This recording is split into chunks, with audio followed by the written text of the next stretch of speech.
Good morning and a happy Saturday morning to everybody out there. That's right, we're not watching on a Tuesday like we normally do. This is a Saturday morning edition because we're watching a Saturday morning cartoon show. John, I have a couple things about that. This episode's still coming out on Tuesday.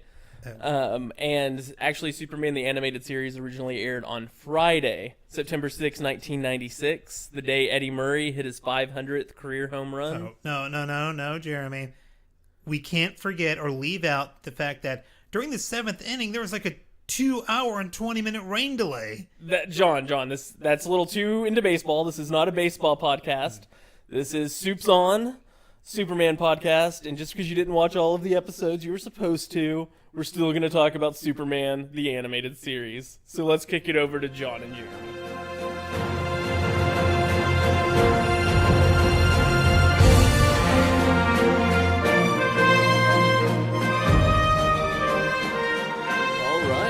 Get into the animated Superman the animated series. The full title. Yes. But first, if you want to watch this, we got some drinking games for you. So, John, why don't you start us off? Yeah, it's to help you out if you decide to review along with us or on your own. And if you're a grown man watching a cartoon from 1996 meant for children, you're probably drinking alone. Here is my drinking game. Anytime there is a slow, awkward silence due to animation production style, take a drink. I don't know if anyone else is going to catch that, but if anybody cares, I can elaborate. So mine will be every time a full minute passes without you seeing Superman or Clark on screen. Wow. On a show called Superman. You will take a drink. You will take a drink. For this, we watched the first... Well, I watched the first two episodes. It's a three-parter. I watched the first two episodes. So John is 2/3 prepared. I am 2/3 prepared. I'm a Superman expert, I'll have you know. Yes. So you don't need to even watch... I mean, really, you've seen this, 1 billion times? I actually have not. This is my first time watching this. And you didn't even finish. Didn't even finish. I will say... watching this... That's a level of respect we have for everybody out there listening. Well, it was The Last Son of Krypton, parts 1 through 3. Episode aired September 6, 1996. What's funny about this is I remember it being on, and I think I've said this on this very podcast before, but I feel like the first half of my life, it wasn't like Batman exclusive or anything, but I really feel the focus was on Batman. Yeah. And the second part of my life, like my adulthood, has been getting to know Superman a lot better. So when this came intimately, is that what that body pillow was about? That's what that Superman body pillow, anatomically correct body pillow is. So I feel like, I'm getting to know Superman a lot more. And but when this came out back in the day, I was not watching. In fact, I actively refused. I thought it was dumb. So I didn't actively refuse, but when this first came out, I also was not watching, and it was also because I was Batman focused. I loved the Batman the Animated Series. Yeah. And I would watch this occasionally, but if there was an hour of TV and I watched Batman the Animated Series and this is coming on and I could go outside and play roller hockey, yeah. I was going to go play roller hockey rather than watch Superman. Yeah, that's pretty much where it's at. Before we get too deep into this, we mentioned the drinking game. How about we mention what we're drinking? I am drinking a 40 ounce of Corona. Very classy. I'm classing it up. I'm also classing it up with Jack and Mountain Dew. Not the first time. Not the first time. It has become a favorite of mine, I must admit. Dew and Mountain whiskey, Dewski? Dewski. I'm having a Dewski. Having a Dewski. Dropping a Dewski later. Dropping a Dewski in the Fortress of Solidude. When this came on, I'll tell you why. I didn't like it at first because, like you, like everybody, I mean, the animated series for Batman was fucking amazing. Right. Got played on prime time, which back in the day was unheard of.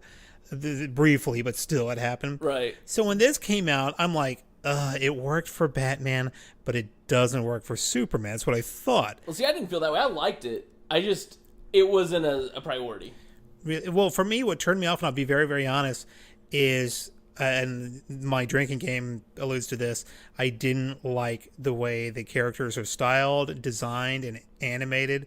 I thought and I got it. Don't get me wrong, I got it. It's supposed to sort of resemble the Fleischer. And as I've stated in the past, I don't give a shit about art, so it was fine for me. Well, I noticed something years later drawing, and I resented the fact that even the DC animated cartoons now sort of resemble this style.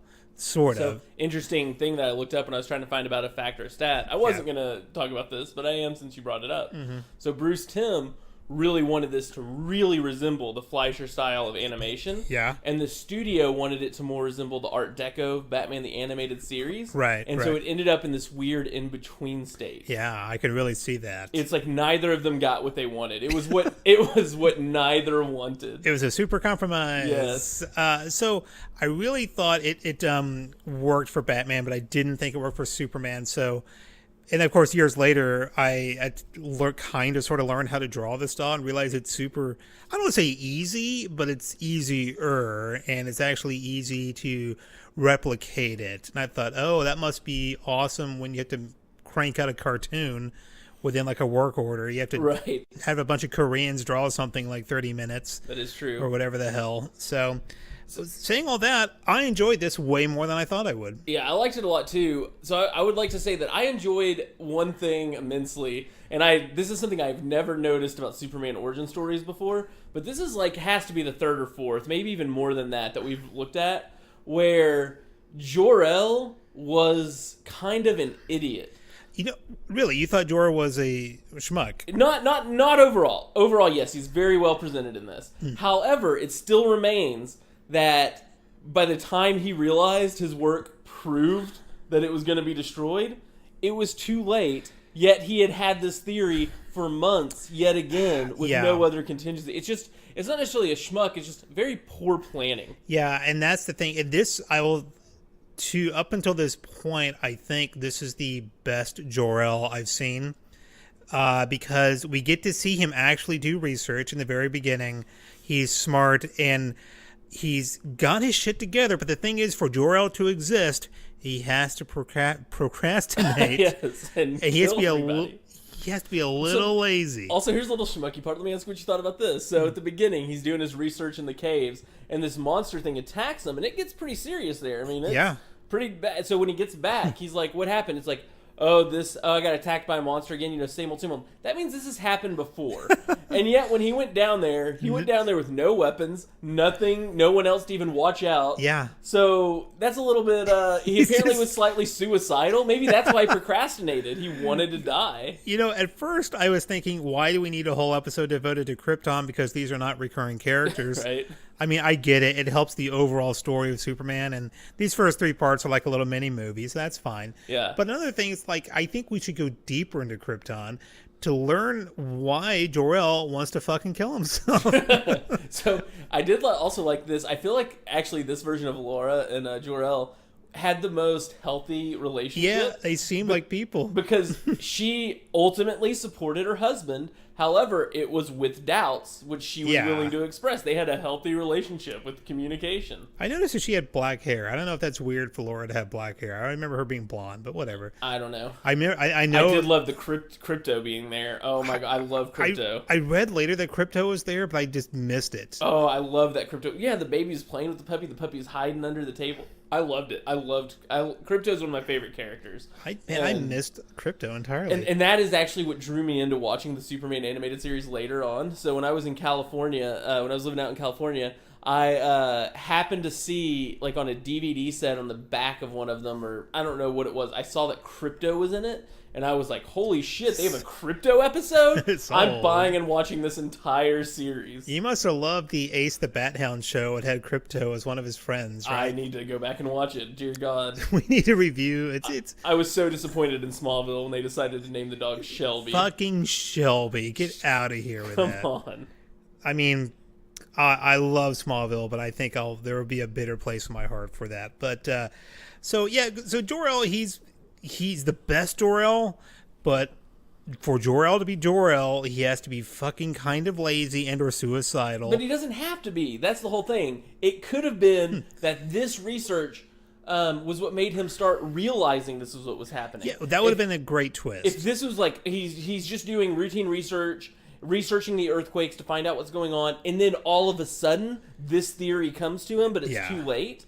That's not him being lazy. That's it taking him a while as a scientist to do research and examine the data. I think DC bigwigs have just decided, no, Jor-El has to be kind of an idiot. It's a decision made somewhere, because it continuously happens. For nearly a century, Jor-El's been a little dumb. I did feel almost like we were kind of watching like WALL-E with the council. Because it's just like, it's like the humans are too lazy to think for themselves, so they're just going to trust whatever the computers tell them. Yeah, on Krypton, at least this Krypton, I didn't see any evidence of them all having powers. No, they didn't. I was like, I guess it's possible, but no, they were getting fucked. In the animated series, it's not established here, but it is established in the animated series. It is the solar radiation. Okay, that makes a lot more sense. And I like the use of Brainiac here. I mean, they weren't calling him the Brain Interactive Construct, which is fine, whatever, that came later. But I liked that they had Brainiac here and they were relying too much on Brainiac. And Brainiac, of course, is an evil robot. So I got the message, relying on computers and shit will ultimately lead to Judgment Day. Yeah, that's true. And I did like a lot of the people on Krypton just seemed like real humans. It ended up being, it was supposed to be Lara's father, as we learned later, but like when there's the huge earthquake, like he's been adamant, like, Jor-El needs to stop talking about this, he's becoming a laughingstock and all this, but and this is just incredible voice acting. I wish I'd looked up who this voice actor was. Go look up whoever played Laura's father and give him all the kudos in the world. Like Solval or whatever the fuck his name was. Yeah, because like when there's the big earthquake and he's like, you'd better be wrong, Jor-El. You'd better be dead wrong. You can just hear the fear in his voice. Like, it's like, he's like, you'd better, now he's not saying you better be wrong, you better not say that. It's like, you'd better be wrong, because now he's fearing for his life. Yeah, they actually... And you could tell that through his voice. He did amazing. That's one of the things I was noticing as I was watching this, because I never actually watched it. I'm like, this is just good science fiction, this first part. It was. Honestly. And honestly, that was one thing I'd say, with one exception, and I know we always shit on this character and whoever plays her, but other than Lana... The voice acting in this was incredible. Yeah, why is it Lana, that's the same DC bigwig who said Jor-El has to be a little stupid? Because Lana has to be annoying as shit. Lana has to be an unlikable twat. That's what.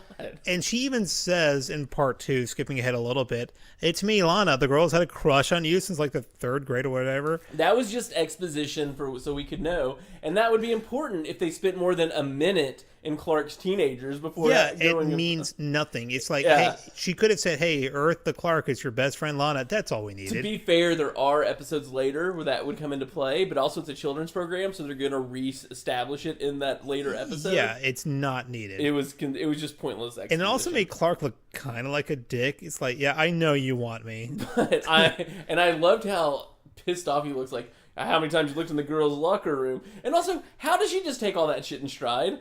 Like, oh, wait, you can hear the conversation from the people across the football field. You can see through walls. And what does she do? Make a witty remark about him looking through the women's locker room. Not like, holy shit, this is crazy.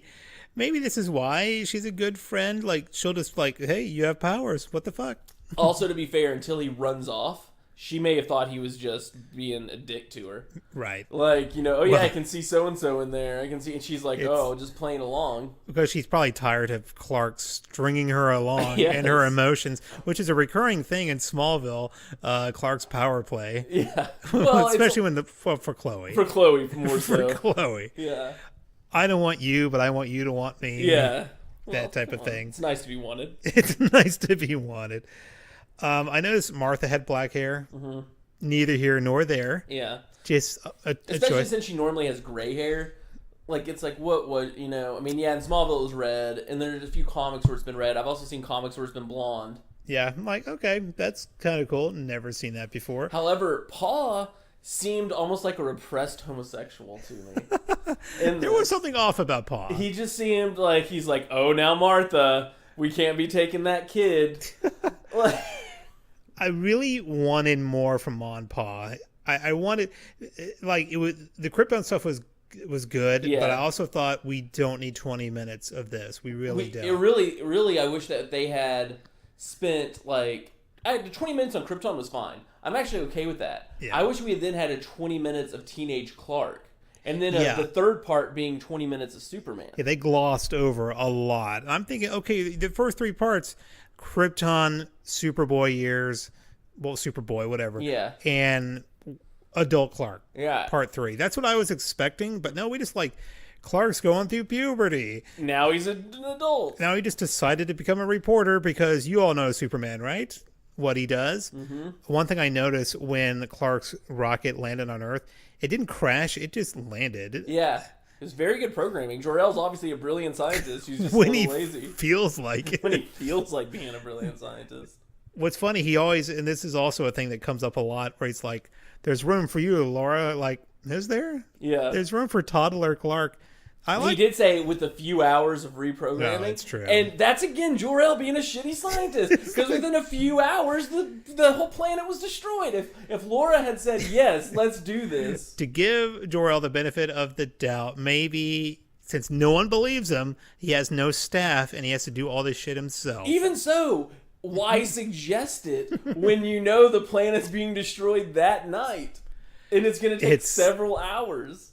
It's just Jor-El on the brink of respectability. Is Jor-El. I feel like, God, Jor-El in this. Oh, man.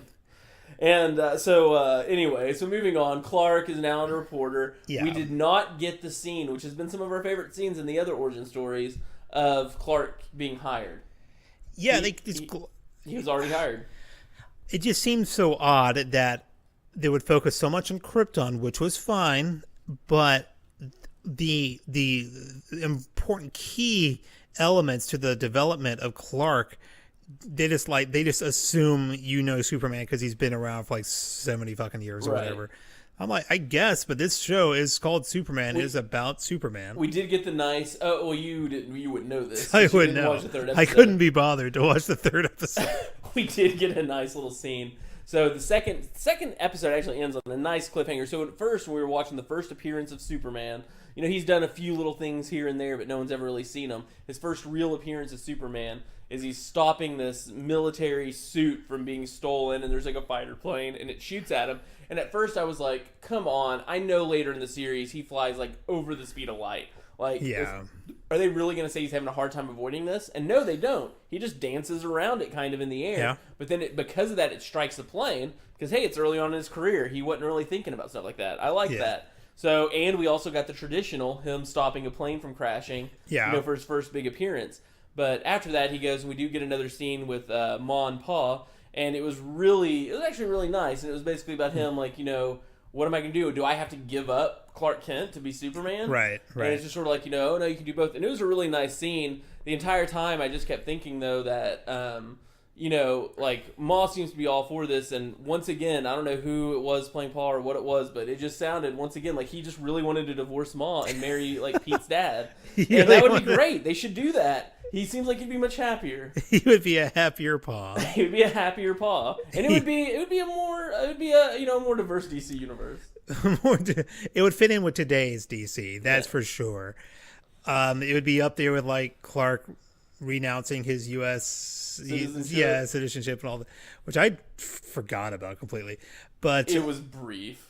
He was it was a brief and apparently in Rebirth forgotten. Yes, I guess. And in New 52 forgotten. Yeah, they sort of just. That was pre. Actually, that was pre-Flashpoint. So now that Rebirth is happening, technically we now have the Superman again that renounces American. We heritage. have the Superman who said "fuck America." So we have communist Superman, not quite Red Sun, but communist. It's close. It's close. The supporting cast here of the norm, you got your Jimmy and the Perry and the Lois.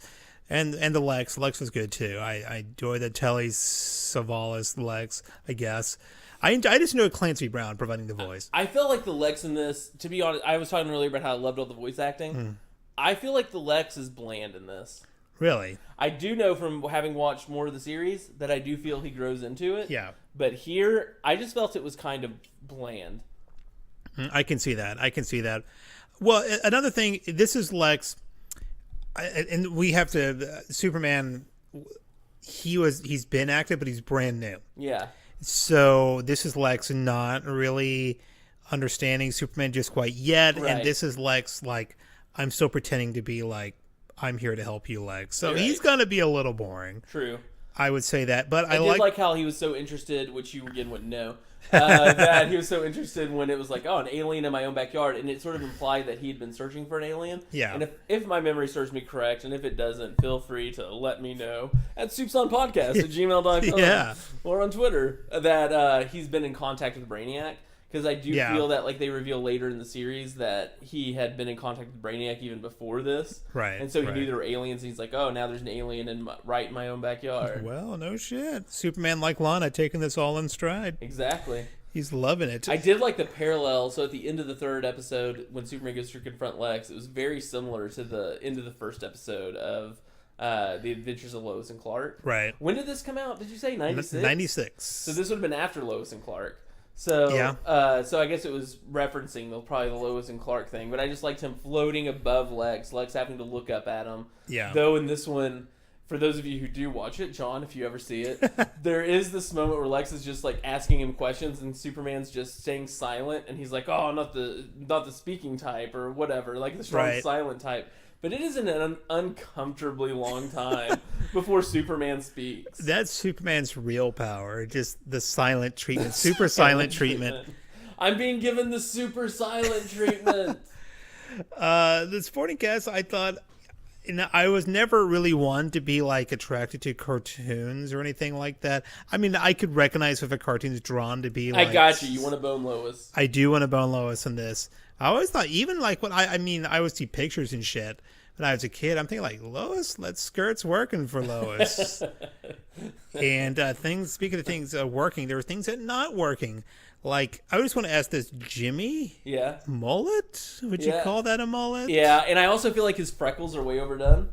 He was just like super Jimmy. Yeah, it was. But I mean, I like Jimmy in this. I thought he did a great job for what he's supposed to be. Like, I like the fact that he wasn't a staffer. Like, Clark here just got hired on, but Jimmy hasn't been. He's still just like a contractor. Yeah, which makes sense. And hoping to get hired on as a full-time photographer. Yeah, I like that. I like that a lot. Oh, speaking of mullets, this would have been around the time when Superman had a mullet in the comics.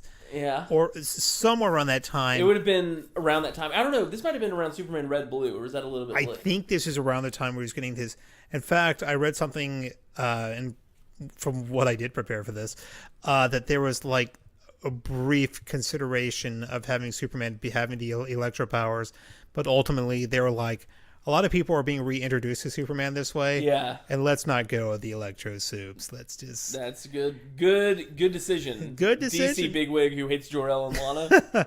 He's like, if I do one thing right, it's to not cement the legacy of Electro Superman. And I know this is a Superman-related podcast, but also, can I just say that DC bigwig obviously fucking hates Tim Drake, too? Because Tim Drake just gets shit on all over in the DC universe. And I hate that. At least... to my knowledge, he hasn't actually died, or has he? Maybe in an alternate timeline or some shit. No, he hasn't died in main continuity that I know of. Correct me at Supes on Podcast at Facebook. Because I know, like, Damian died at one point. Jason Todd famously died, and Dick Grayson maybe in an alternate timeline or some shit. Yeah. But for the most part... Now, Tim Drake hasn't died. He was the only one that started off with everyone he knew still alive, and they've just slowly killed them off over the years, and then made him just lose his title and slowly fade away. Tim Drake only wishes he were dead. Let's see. Let's go to Powers real quick. We got the gamut. We got it. Almost. Well, we didn't get Ice Breath, our favorite power. No, and there's one that, of course, there's X-ray, flight, X-ray, heat vision, we got heat vision, we got speed, we got strength, we got flight. Super hearing. We got super hearing. And this is one I don't think we mentioned enough, invulnerability. We did get invulnerability as well. Yeah, because we kind of forget about that. Yeah, just because it's assumed. We kind of lump it in with super strength a lot. Yeah, but I'm thinking you can be strong and still get shot. Yeah, you know? That's true. And as far as efficiency, I mean, used them all... As good as Superman will ever. He used them, I don't know about will ever, but as he should starting out. Right. Like, he should have been able to use a super hearing to realize a plane was approaching, and rather than dodging the missile to let it crash into a plane, he should have caught the missile and just destroyed it. A few years down the line, we could have even had Superman hearing, like, data transfer or some bullshit like that. We could have heard him. He would have heard the incoming villains coming in on their little... which I have to say, I love, and this was reoccurring throughout the Superman animated series. I love how, like, all of the henchmen in this show had, like, little flying vehicles. Yeah, I love it. I like... Everything was, like, super believable, except, like, someone's said, do I have to remind you? This is a kid's TV show. We got to sell some fucking toys. We need some flying vehicles. And whenever he blows them up and stuff, don't worry about it. Everyone will be seen with a parachute safely Superman landing. I'm like, Superman kind of just waits a little bit to make... I don't know. It's like he just threw them to their deaths. But he did make sure they had parachutes. He just like, oh shit, do they have parachutes? He would have already known because he used his X-ray vision efficiently to check. That's assumed. And make sure it was properly packed. There you go. So then if they didn't pull it, that was their choice to commit suicide. Much like Jor-El. And as we've seen in later things, Superman, if he's okay with you committing suicide, if it's your choice. Hey, Superman's not one to stand in the way of free will. No. So let's move on to stats and facts. I rated the internet for this one, man. Can I start with mine just in case it's the same? Because I only have one. And since you rated the internet, you have apparently multiple. I have multiples, man. So this is, I guess, technically a fact, but it's really, I just think it's funny. So on the Wikipedia page, it talks about how out of all the Bruce Timm animated shows, and it says this in such a positive light, it's like Superman the Animated Series was considered the third best Bruce Timm animated series of the time. Wow. Behind Batman, the Animated Series, and the Justice League. And I'm like, that is last place for that time. For that time. This is right before Batman Beyond and shit. Yeah, but I'm just like, so you're saying it's the least liked show. And with good reason. I mean, it's not a bad show. It's a testament to how good the other shows are. It did, at least as of today. Here's a little behind the scenes information for you. It's June 14th. That's right. 20XX. 20XX. It's an 8.6 on IMDb, so that's still really high. I mean, yeah, I went back and like, this wasn't bad, you know? I wish I wouldn't have said, fuck it. Back in 96. I can't even say I was like outgrowing cartoons because that never happened. So you know what I was into in 96? This is so embarrassing, but here you go. I was a part of a cryptography club, and that was what I was super into, was puzzles and figuring out codes. You know... And roller hockey, so that's a little bit... You should have been part of the Krypton Club, not the cryptography. I know, man. Then I'd be a Superman expert instead of a Superman amateur expert. Just an amateur expert. Well, I amateurly and expertly rated the internet for this. Let's see. Here are my facts and stats. Okay, this episode is one of the only 2 episodes of the entire series from which Superman is absent, as he only appears as Baby Kal-El. The other is Superman, the New Kids in Town, whatever the hell that is. So technically, Superman didn't appear in like 2 episodes. That's kind of... Oh, and so there was another one later on. There was apparently there was another future episode in the Maybe series. It was one that focused just on Lana. I'm assuming it's like The Adventures of Lana, that backdoor pilot that everybody fucking hated. When Martha Kent first finds the baby Kal-El, and he looks like 3 or something, but whatever. He's not talking. But when Martha finds baby Kal-El, he was definitely not 3. He wasn't 3. He was like 1.5. 1.5. That makes more sense.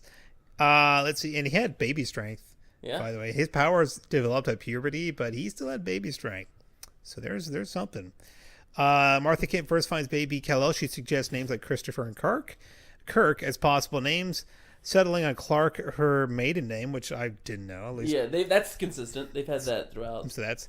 But Christopher was, of course, in reference to Christopher Reeve, and Kirk was Kirk Allen, who had both played previous incarnations of Superman on the screen. Yeah, he played in the serials in the 40s. So that's cool. Which maybe one day we'll review. This is interesting. Maybe. By popular demand, so Supes On fans. Yes. Who will remain nameless as a group. Yeah, Supes On podcast at gmail.com. Let us know how much you want us to review Kirk Allen.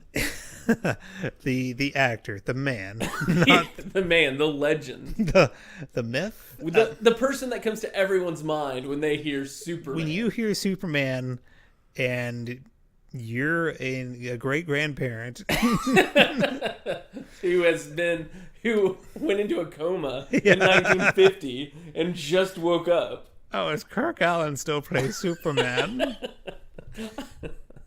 Let's see. This is interesting based on what we've discussed so far. Real life married couple Mike Farrell and Shelley Fabares voiced Jonathan and Martha Kent. Really? So, Mike Farrell. Sorry, I guess I was wrong. I apologize. I was being judgmental. I apologize. Either that or Mike Farrell was not happy, and that just kind of translated and came through in his performance. We'll have to interview him one day. We'll have to interview him. Mike Farrell, if you're still alive, Give us a call. it's reasonable to assume he's dead. No. Well, it's been 20 years. Yeah, he could. That's sort of crazy to think about. It's been 20 years. It's been 20 years, so yeah. Sherman Howard auditioned for the role of Lex Luthor, a role he had played on Superboy in 1988.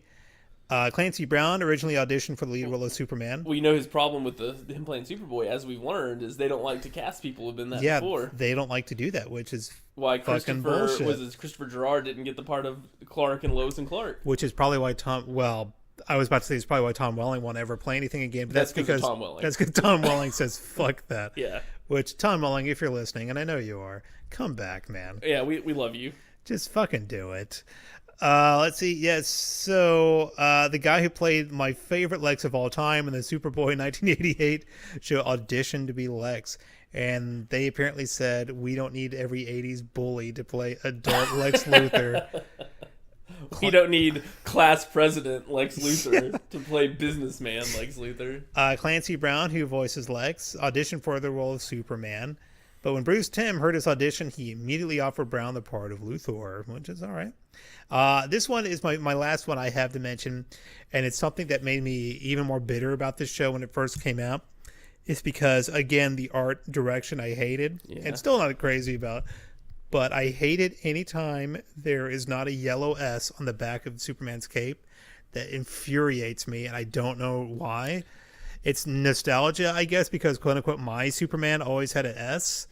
The reason why here is apparently the S shield from Superman's cape, in order to save themselves from having to animate how the shield would look as the cape rippled and moved, they decided he doesn't have an S on the back of his cape. That's perfectly valid. And I'm like, it's legit. Yeah, that's perfectly valid. And I really don't care if it has the S on the back of the cape. I know it's not like he started out there originally with an S on the back of his cape. I'm like, son of a bitch, he needs an S on the back of his cape. And like I said, I don't care about art. He could be wearing just like, a red knapsack around his back and nothing else, and that's fine. And you've frequently said, preferably nothing else.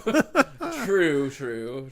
And that's what my fan art displays as well. That's what you're going to start a Tumblr page. Tumblr, yes. We need to have a Soups on Tumblr. We should get on that. We should get on the Soups on Tumblr. Yeah. And just have everybody, or like a deviant art page or some shit. This isn't the early 2000s, John. Send your questions to soupson@myspace.com. So let's get on to if we thought it was Soups on or Soups off. I start with you, John.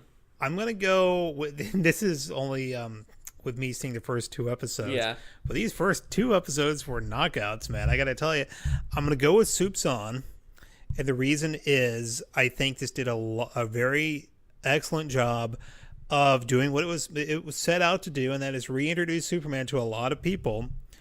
And because like up until now, like 96, with Superman being all mullety and Electro in the comics. You also had Lois and Clark. Still on the air. That's for the adult audience. This is for kids. I'm sure kids were still watching Lois and Clark because it's fucking Superman. I know I was. And I wasn't watching this, but I was watching Lois and Clark. Well, whatever cryptography people do is not representative of all normal children. But I think it reintroduced a lot of children to Superman, and they just decided wisely to go with the classic Superman. It hit all the high notes, and I think there was very little wrong as far as Superman's just mythos goes here. And sometimes that can be to their detriment when they're just too boring and bland. Right. But I think the way it was presented, I think it was just quality sci-fi, and just overall it did help Superman. It made Superman not a boring piece of shit. So I'm giving it both Soups on and Soups off, but with varying groups. So I feel like if you're the kid who's just sort of being introduced to Superman, this is Supes on all the way. Yeah. This introduces you to him. He's awesome. You love it. I feel like if you're the adult who maybe you're 25 or 26 at this age, and you have a 5-year-old who's watching the show, and I've always sort of thought Superman was kind of lame, and you tune in to watch this, I don't feel like it does anything to dissuade that. There's no sort of complexity to Clark. I don't feel like there was any complexity to the character, which, hey, let's be fair, it's a children's cartoon. Right. However, I do feel that if an adult's watching this with their kid who has no opinion of Superman or possibly already has negative feelings, I don't think this is changing their mind. I would have to, yeah, I can see that. That's where being just run-of-the-mill Superman can kind of hurt you. Right. Because if you're a lifelong Superman fan, or just if you know Superman, if you've seen one other Superman like movie or something, right, this isn't offering anything new. In fact, that's what kind of frustrated me when I was watching the first episode, part one of the episodes I actually did watch. Yeah. When I'm like, can we get off of Krypton? This is good, but god damn it, I'm not going to see these fuckers again. Right. And this can... Well, you probably do later. You actually do in the second episode, you see him again. Well, and like the flat, and like hologram shit. Yeah. Which we could have seen just that, and honestly, it would have been fine. Yeah, that's true. They could have actually just completely skipped the first episode. I enjoyed it, but I'm also like, overall, it helps Superman, the story in general. And honestly, I'll say the first part of this, obviously, it's Superman's not even in it, but I will say the first episode of this, if you were that adult who had no real opinion of Superman and you're watching it, it might get you interested. True, because it is something you haven't seen before. And it's pretty good. It's, pretty good sci-fi, and then you get to the second episode and you're like, I've seen this. I don't care about this. I know, Superman reporter, he's Clark Kent. Yeah. So one of the things that I always have liked about Superman that I feel makes him not boring is, like, and I've discussed this before, is like his internal monologue or dialogue that he has to have with himself. Like when he's making decisions that are horrible. Like, Superman always makes the right decision, and that's why some people consider him boring. However, it's the struggle he has to go through to come to that decision, which is really interesting, and the fact that he's the strength to do so. However, no decision that he made in this would have been any sort of struggle. Stop terrorists. Yeah. Don't let a plane crash. Well, yeah, it's... I guess there would have been one struggle, which John wouldn't have seen. But he had to decide, when that plane was shot down, he had to make the decision right then of letting terrorists get away with $1 billion war machine or saving a plane from crashing. And in a comic, you can have that internal debate of him trying to decide what to do, like weighing that out. The potential loss of millions of lives if this machine gets out, or the loss of these hundreds of lives if this plane crashes. Yeah, that's something that always made Superman so interesting. It wasn't just he had super strength; he had moral strength, and he had the strength to really just allow people to have a little bit of free will. Yeah. That's that godlike complex, I guess. Yeah. So I could intervene, but I'm not going to be everywhere all the time. So Superman's always making these choices, and more often than not, 9 times out of 10, he's just saving people because it's the right thing to do. But there are plenty of times that Superman, maybe not in this, but what makes him interesting is like, I can do all of this, but I can't, which is really interesting when they play up that angle. But like I said, most of the time it's Superman getting all pissy because he can't be everywhere at once. So it just kind of depends what Superman you get on the day, who's writing. Right. And the animated series, Superman does the right thing no matter what, even though we gloss over a lot of Superman's developmental years. So we just assume Mon Pod can't just Mon Pod Khan, I was about to say. They just instill in him values and shit. And I do feel like the Mon Pod we got here, it does reflect that. Like you could see that. What we saw is Superman having confused homosexual feelings because of Pa Kent. That's why he didn't like Lana. Maybe so. Who knows? And then we did have also like Ma's first instinct when finding a child, even though Pa points out that this might be like an ass experiment, we should let somebody know. Yeah. Was nope, we should take the kid, raise them ourselves. We should steal this child. Yeah, that's kind of immoral. Yeah. Like, it's not immoral if they actually thought he's an alien and they're wanting to raise him.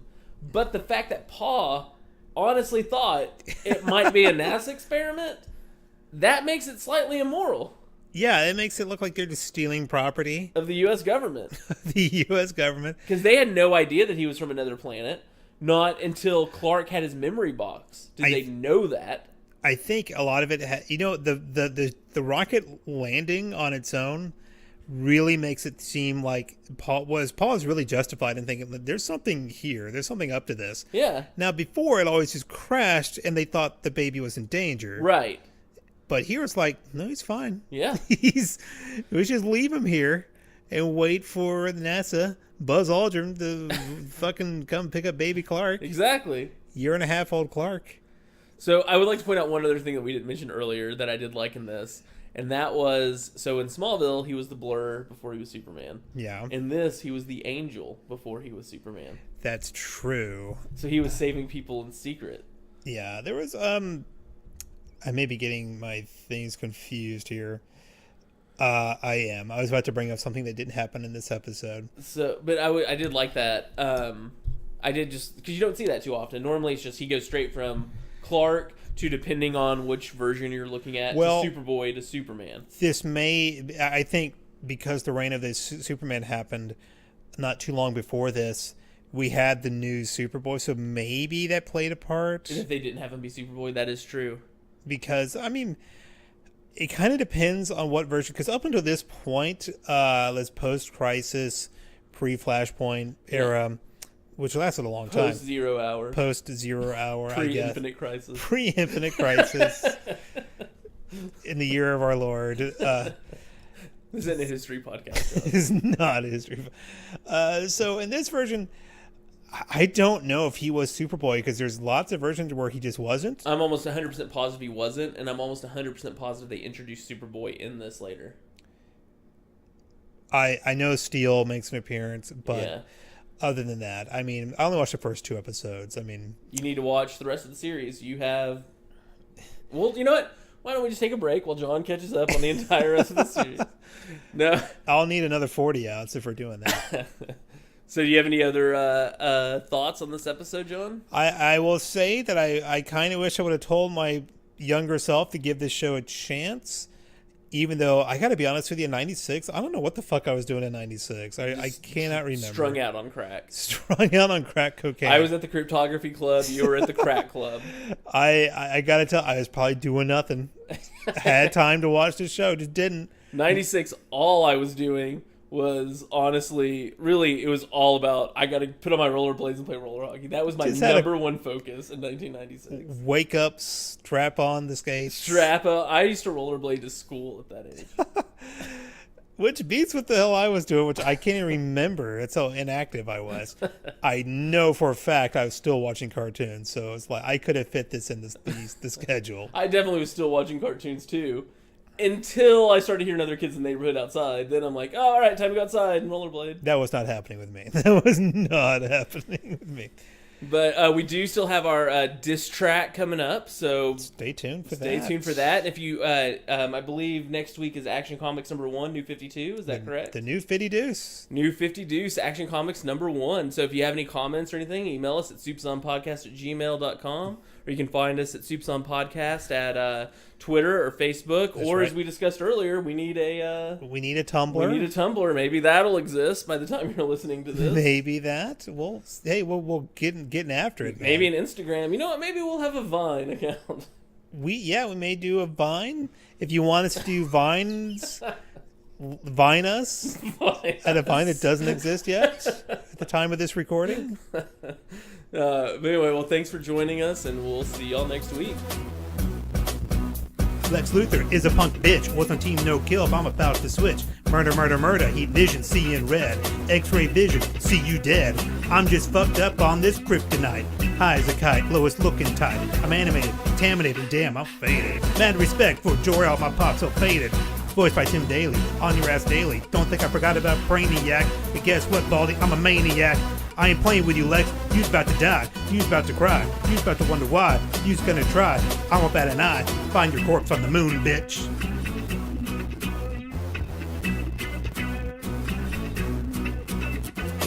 Superman getting animated, a touch of modern and the antiquated. Takes down villains like Brainiac and Lex Luthor the Egomaniac. Stealing our hearts, left a maniac. John only watched 2, don't cut him no slack.